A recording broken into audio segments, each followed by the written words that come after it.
Salve, pada kesempatan ini saya akan membacakan hasil resume saya, yaitu pertemuan ke-5 mata kuliah Sejarah Gereja Indonesia dari kelas PKK 5 semester 4. Nama saya Nacha Iskia Jeriko dengan NIM 23101147.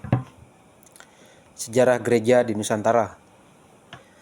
Sejarah gereja di Nusantara merupakan perjalanan panjang dan dinamis yang telah berlangsung sejak abad ke-14 hingga kini, mencerminkan interaksi kompleks antara tradisi keagamaan, kekuatan kolonial, dan perkembangan sosial politik lokal. Awal mula kekristenan di wilayah ini dapat ditelusuri dari penemuan prasasti Nazaret di Padang Lawas, Sumatera Utara, yang memberikan bukti tertua tentang kehadiran agama Kristen di Nusantara. Diperkirakan ada sejak abad ke-9 hingga 14 penyebaran agama Kristen pada masa-masa awal ini terutama dipengaruhi oleh kedatangan pedagang dan misionaris Nestorian dari Persia yang membawa keyakinan mereka ke wilayah Sumatera.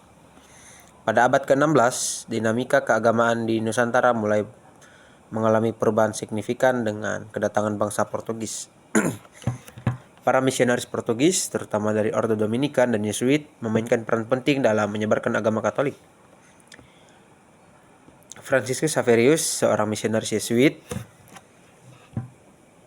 tiba di Maluku pada tahun 1534 dan memulai upaya intensif untuk membaptis penduduk lokal yang menghasilkan perkembangan pesat agama Katolik di Ternate, Ambon, Solor, dan Timor.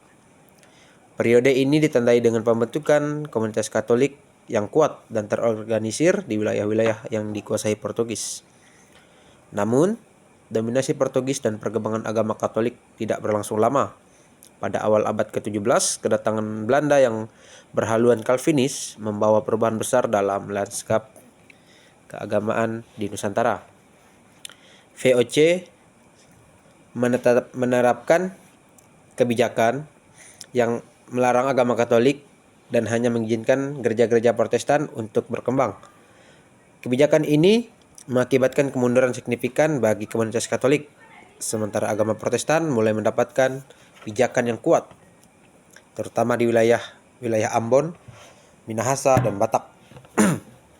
Gereja Protestan pertama di Nusantara adalah Gereja Protestan Indonesia Bagian Barat atau GPIB dan Gereja Protestan Maluku atau GPM, yang menjadi tonggak penting dalam sejarah Protestanisme di Indonesia. Memasuki abad ke-19 hingga awal abad ke-20, terjadi perubahan penting dalam kebijakan keagamaan pemerintah kolonial Belanda. Pada tahun 1859, Belanda mencabut larangan terhadap agama Katolik, membuka jalan bagi kebangkitan kembali gereja Katolik di Nusantara. Misionaris Katolik dari berbagai ordo, termasuk Serikat Yesuit atau SJ dan Ordo Kapusin OFMK dan Serikat Misi Hati Kudus atau MSC, kembali datang dan memulai upaya misionaris baru. Upaya ini membuahkan hasil dengan berkembangnya komunitas Katolik di berbagai wilayah seperti Flores, Timor, Kalimantan, dan Jawa. Pada 1923, Vikariat Apostolik Batavia didirikan yang menjadi cikal bakal Keuskupan Agung Jakarta, menandai semakin kuatnya struktur organisasi Gereja Katolik di Indonesia. Kemudian setelah Indonesia meraih kemerdekaan pada tahun 1945, Gereja Katolik dan Protestan terus mengalami perkembangan yang pesat. Periode pasca kemerdekaan ditandai dengan munculnya banyak pemimpin gereja dari kalangan pribumi yang mengambil alih peran penting dalam mengarahkan perkembangan gereja di Indonesia. Pada tahun 1967, Julius Darmatmadja, SJ, diangkat menjadi kardinal pertama Indonesia, sebuah peristiwa penting yang mencerminkan pengakuan atas peran Gereja Katolik Indonesia dalam Gereja Universal. Organisasi-organisasi seperti KWI atau Konferensi Wali Gereja Indonesia dan Persekutuan Gereja-Gereja Indonesia atau PGI didirikan untuk memperkuat peran gereja dalam masyarakat Indonesia, baik dalam bidang keagamaan maupun sosial.